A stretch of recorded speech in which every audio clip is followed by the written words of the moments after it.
ನಮಸ್ಕಾರ ಸ್ನೇಹಿತರೆ, ಶ್ರೀ ಕೃಷ್ಣ ಸಂದೇಶ ನಮ್ ರೀಲ್ಸ್ ಯೂಟ್ಯೂಬ್ ಚಾನೆಲ್ಗೆ ನಿಮಗೆಲ್ಲರಿಗೂ ಸ್ವಾಗತ.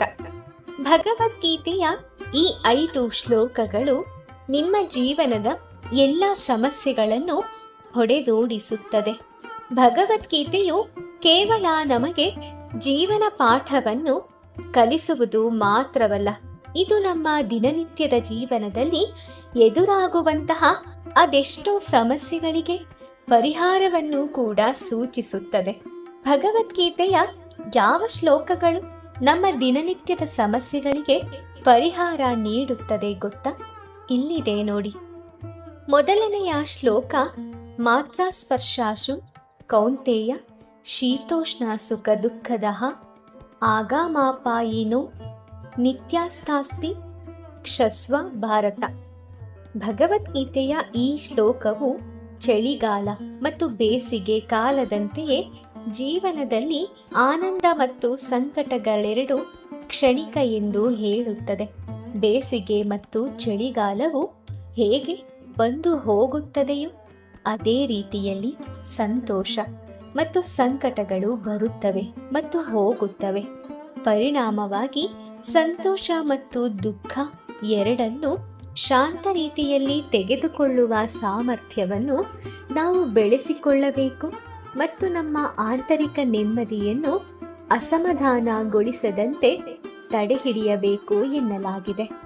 ಎರಡನೆಯ ಶ್ಲೋಕ, ತಸ್ಮಾದಸಕ್ತಃ ಸತತಂ ಕಾರ್ಯಂ ಕರ್ಮ ಸಮಾಚಾರ ಅಸಕ್ತೋ ಹೆಚರನ್ ಕರ್ಮ ಪರಂ ಆಪ್ನೋತಿ ಪುರುಷಃ.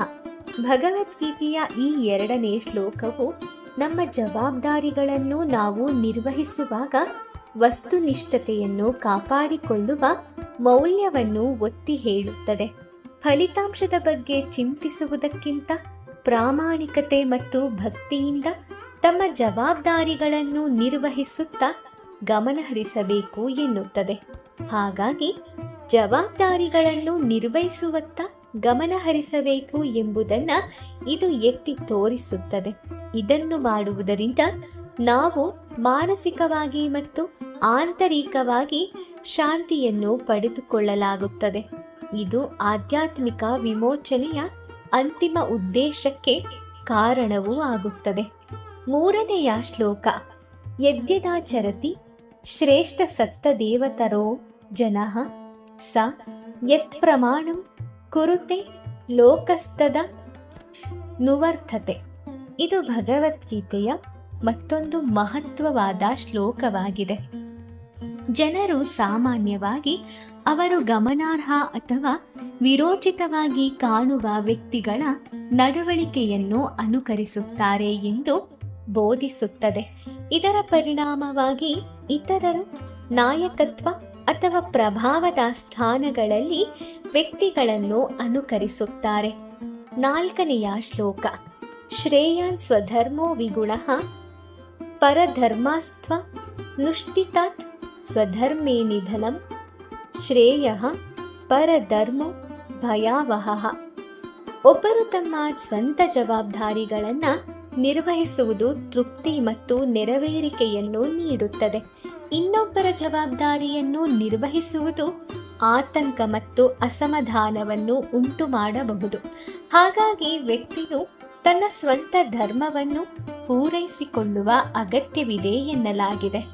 ಇನ್ನು ಐದನೆಯ ಶ್ಲೋಕ, ಮಚ್ಚಿತ್ತಃ ಸರ್ವ ದುಗ್ರಾಣಿ ಮತ್ಪಸಾದಸ್ತ ತಾರಿಷ್ಯಸಿ ಅತ ಚೇತ್ವ ಮಹಂಕಾರನ್ನ ಶ್ರೂಷ್ಯಸಿ ವಿನಕ್ಷ್ಯಸಿ.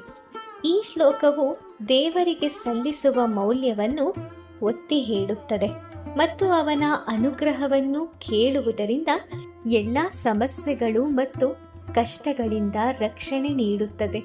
ಇದು ಜನರು ತಮ್ಮ ಅಹಂಕಾರಗಳನ್ನು ಬಿಟ್ಟುಕೊಡಲು ಮತ್ತು ನಮ್ರತೆಯಿಂದ ದೇವರನ್ನು ಸಮೀಪಿಸಲು ಪ್ರೇರೇಪಿಸುತ್ತದೆ.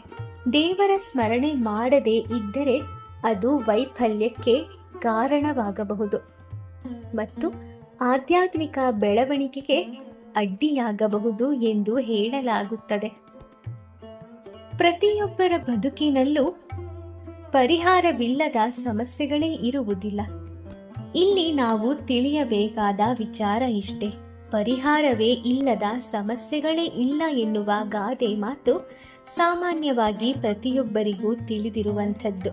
ಭಗವಾನ್ ಶ್ರೀ ಕೃಷ್ಣನು ಹೇಳಿದ ಶ್ರೀಮದ್ ಭಗವದ್ಗೀತೆಯು ಇದಕ್ಕೆ ಈ ರೀತಿಯ ಉತ್ತರವನ್ನ ನೀಡುತ್ತದೆ. ಮಾನವರು ಏಕೆ ಅಸ್ತಿತ್ವದಲ್ಲಿದ್ದಾರೆ ಮತ್ತು ಬದುಕಲು ಪ್ರತಿಯೊಬ್ಬ ವ್ಯಕ್ತಿಯು ಜಯಿಸಬೇಕಾದ ಎಲ್ಲ ಸವಾಲುಗಳು, ತೊಡಕುಗಳನ್ನ ಕುರಿತು ಇದು ವಿವರಿಸುತ್ತದೆ. ಯೋಧ ಅರ್ಜುನ ಮತ್ತವನ ಸಾರಥಿ ಶ್ರೀ ಕೃಷ್ಣನ ನಡುವಿನ ಸಂಭಾಷಣೆಯ ನಿರೂಪಣೆಯನ್ನು ಭಗವದ್ಗೀತೆಯಲ್ಲಿ ಹೇಳಲಾಗಿದೆ. ಧರ್ಮ, ಕರ್ಮ, ಆಧ್ಯಾತ್ಮಿಕ ಮತ್ತು ಭೌತಿಕ ವ್ಯತ್ಯಾಸಗಳು, ಭಕ್ತಿಯೋಗ, ದೇಹ ಮತ್ತು ಆತ್ಮದ ನಡುವಿನ ವ್ಯತ್ಯಾಸ, ಆತ್ಮ ಮತ್ತು ಪರಮಾತ್ಮ ಹಾಗೂ ಜೀವನದ ಸದ್ಗುಣವನ್ನು ಹೇಗೆ ಅಭಿವೃದ್ಧಿಪಡಿಸುವುದು ಎಂಬುದು ಸೇರಿದಂತೆ ವಿವಿಧ ವಿಷಯಗಳ ಕುರಿತು ಅರ್ಜುನನು ಶ್ರೀಕೃಷ್ಣನಿಂದ ಪಾಠಗಳನ್ನು ತಿಳಿದುಕೊಳ್ಳುತ್ತಾನೆ ಮತ್ತೆ ಉತ್ತರವನ್ನು ಪಡೆದುಕೊಳ್ಳುತ್ತಾನೆ. ಭಗವದ್ಗೀತೆಯ ಈ 5 ಮಹತ್ವದ ಶ್ಲೋಕಗಳು ಒಬ್ಬ ವ್ಯಕ್ತಿಯ ದೈನಂದಿನ ಜೀವನದಲ್ಲಿ ಎದುರಾಗುವಂತಹ ಸಮಸ್ಯೆಗಳನ್ನು ಬಗೆಹರಿಸಿಕೊಳ್ಳುವುದಕ್ಕಾಗಿ ನೀಡಿರುವ ಅದ್ಭುತ ಶ್ಲೋಕಗಳು. ನಿಮಗೆ ಯಾವುದೇ ತೊಂದರೆಗಳು ಎದುರಾದಾಗ ಈ ಶ್ಲೋಕವನ್ನು ಮನನ ಮಾಡಿಕೊಳ್ಳಿ ಅಥವಾ ಈ ಶ್ಲೋಕವನ್ನು ನಿಮ್ಮ ಮನಸ್ಸಿನಲ್ಲಿ ಹೇಳಿಕೊಳ್ಳಿ. ಆ ಒಂದು ಶ್ಲೋಕ ನಿಮ್ಮ ಜೀವನದಲ್ಲಿ ಎಂಥದ್ದೇ ಸಮಸ್ಯೆ ಬಂದರೂ ಅದರಿಂದ ಹೊರಗಡೆ ಬರುವ ಧೈರ್ಯ, ದಾರಿ ಎರಡನ್ನೂ ಕೂಡ ನಿಮಗೆ ನೀಡುತ್ತದೆ. ಇಲ್ಲಿ ಅಂತಿಮವಾಗಿ ಲೆಕ್ಕಕ್ಕೆ ಬರುವುದು ನೀವು ನಿಮ್ಮ ಜೀವನದಲ್ಲಿ ಕಳೆದಂತಹ ವರ್ಷಗಳಲ್ಲ, ಬದಲಿಗೆ ಆ ವರ್ಷಗಳಲ್ಲಿ ನಿಮಗೆ ಸಿಕ್ಕಿರುವ ಜೀವನ ಎಷ್ಟು ಎನ್ನುವುದು ಲೆಕ್ಕಕ್ಕೆ ಬರುವಂಥದ್ದು. ಬದುಕಿನಲ್ಲಿ ತಪ್ಪು ಮಾಡುವುದು ಸಹಜ, ಆದರೆ ತಪ್ಪುಗಳಿಂದ ಪಾಠ ಕಲಿತರೆ ಯಶಸ್ವಿ ವ್ಯಕ್ತಿಗಳಾಗುತ್ತೀರಾ. ಏನೇ ಅಡೆತಡೆಗಳು ಎದುರಾದರೂ ಕೈ ಚೆಲ್ಲದೆ ಇರುವುದೇ ಯಶಸ್ಸಿನ ಕೀಲಿ ಕೈಯಾಗಿದೆ. ಕೇವಲ ನಿಮ್ಮ ದೈನಂದಿನ ಅಗತ್ಯಗಳ ಮೇಲೆ ಗಮನವಿಟ್ಟು ಬದುಕು ಸಾಗಿಸಬೇಡಿ. ಜೀವನದ ಗುರಿಗಳ ಕಡೆಗೂ ಗಮನ ಇರಲಿ. ನಿಮ್ಮನ್ನು ಯಾರಾದರೂ ಆಳವಾಗಿ ಪ್ರೀತಿಸಿದರೆ ಅದು ಬಲವನ್ನು ನೀಡುತ್ತದೆ. ನೀವು ಯಾರನ್ನಾದರೂ ಆಳವಾಗಿ ಪ್ರೀತಿಸಿದರೆ ಅದು ನಿಮಗೆ ಧೈರ್ಯ ನೀಡುತ್ತದೆ. ನಿಮ್ಮ ತಾಳ್ಮೆ ಮತ್ತು ಆತ್ಮವಿಶ್ವಾಸ ಕಳೆದುಕೊಳ್ಳಬೇಡಿ. ಎಲ್ಲವನ್ನೂ ಕೇಳಿಸಿಕೊಳ್ಳುವಂತಹ ಸಾಮರ್ಥ್ಯವೇ ನಿಜವಾದ ಶಿಕ್ಷಣವಾಗಿದೆ. ಈ ಜಗತ್ತಿಗೆ ನಾವು ಹುಟ್ಟುತ್ತಾ ಏನೂ ತರುವುದಿಲ್ಲ, ಸಾಯುತ್ತಲೂ ಏನೂ ತರುವುದಿಲ್ಲ. ನಾವು ಇಲ್ಲಿ ಹೆಸರಿನೊಂದಿಗೆ ಉಸಿರು ಬಿಡುತ್ತೇವೆ. ನಿಮ್ಮ ಹೆಸರಿನಲ್ಲಿ ಕೇವಲ ಅಕ್ಷರಗಳಷ್ಟಿದ್ದರೆ ಸಾಲದು, ಅದರ ಹಿಂದೆ ಒಂದು ಇತಿಹಾಸವೂ ಇರಬೇಕು. ನಿಮ್ಮ ಮೇಲೆ ನಿಮಗೆ ನಂಬಿಕೆ ಇರಲಿ. ನಿಮ್ಮ ಯೋಚನೆ, ಕಲ್ಪನೆಯನ್ನು ಮೀರಿದ ಶಕ್ತಿ ನಿಮ್ಮೊಳಗಡೆ ಇದೆ. ಮನುಷ್ಯನ ಮನಸ್ಸಿನ ಶಕ್ತಿಗೆ ಯಾವ ಮಿತಿ ಇಲ್ಲ. ಅದನ್ನು ಬಳಸಿಕೊಳ್ಳುತ್ತಾ ಹೋದ ಹಾಗೆ ಅದು ಇನ್ನಷ್ಟು ಬೆಳೆಯುತ್ತಾ ಹೋಗುತ್ತದೆ. ಯಾವುದೇ ವಿಷಯವನ್ನು ನಾವು ಸರಳವಾಗಿ ವಿವರಿಸಲು ಸಾಧ್ಯವಾಗದೇ ಇದ್ದರೆ ಅದನ್ನು ಸರಿಯಾಗಿ ಅರ್ಥ ಮಾಡಿಕೊಂಡಿಲ್ಲ ಎಂದರ್ಥ. ಪ್ರಪಂಚದಲ್ಲಿ ಅತ್ಯಂತ ಶ್ರೇಷ್ಠ ಮತ್ತು ಸುಂದರವಾದದ್ದನ್ನು ನೋಡಲು ಅಥವಾ ಸ್ಪರ್ಶಿಸಲು ಸಾಧ್ಯವಿಲ್ಲ. ಅದನ್ನು ಹೃದಯದಿಂದ ಅನುಭವಿಸುವುದಕ್ಕೆ ಸಾಧ್ಯವಿದೆ. ನಿಮ್ಮ ಮನಸ್ಥಿತಿಯನ್ನು ನಿಜಕ್ಕೂ ಬದಲಿಸಿಕೊಳ್ಳಲು ಸಾಧ್ಯವಾದರೆ ನೀವು ಬದುಕನ್ನು ಕೂಡ ಖಂಡಿತ ಬದಲಾಯಿಸುವ ಶಕ್ತಿ ಹೊಂದಿದ್ದೀರಿ ಎಂದರ್ಥ. ಸ್ನೇಹಿತರೆ, ಈ ಸಂದೇಶಗಳು ನಿಮಗೆ ಇಷ್ಟ ಆಗಿದ್ರೆ ವಿಡಿಯೋನ ಲೈಕ್ ಮಾಡಿ, ಶೇರ್ ಮಾಡಿ, ಹಾಗೆ ನಿಮ್ಮ ಅನಿಸಿಕೆಗಳನ್ನು ಕಮೆಂಟ್ ಮಾಡಿ. ಇದೇ ರೀತಿಯ ಉತ್ತಮ ಸಂದೇಶಗಳನ್ನು ತಿಳ್ಕೊಳ್ಳೋಕ್ಕೋಸ್ಕರ ನಮ್ಮ ರೀಲ್ಸ್ ಯೂಟ್ಯೂಬ್ ಚಾನಲ್ಗೆ ಸಬ್ಸ್ಕ್ರೈಬ್ ಮಾಡ್ಕೊಳ್ಳಿ. ಮುಂದಿನ ವಿಡಿಯೋದಲ್ಲಿ ಭೇಟಿ ಮಾಡ್ತೀನಿ. ಓಂ ಶ್ರೀ ಕೃಷ್ಣಾಯ ನಮಃ. ಆ ಕೃಷ್ಣ ಪರಮಾತ್ಮ ನಿಮ್ಮೆಲ್ಲರಿಗೂ ಒಳ್ಳೆಯದನ್ನು ಮಾಡಲಿ. ಧನ್ಯವಾದಗಳು.